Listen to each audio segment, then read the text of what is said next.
Hi there, my name's Clare Maynard. I'm from CMD Design Studio, and about 9 or 10 years ago I built my home with Imagine Kit Homes.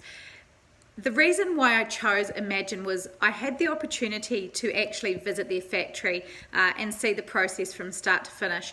I was in the building industry myself at the time, and being an owner builder and producing our own home was a really viable option for us. I think as well, building with Imagine, what's happened from there is I've actually become a construction project manager and an interior designer, and I think that process with Imagine really sparked that interest for me and the passion for the housing industry.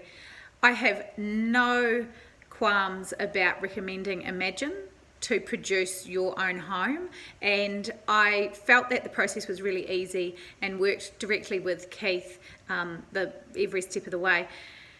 Evidently since then I have sold that home and moved on to other projects, and currently standing in another home that I'm in the process of doing at the moment, and would also I have a dream to build another really large scale home with Imagine in probably the next 5 to 10 years again.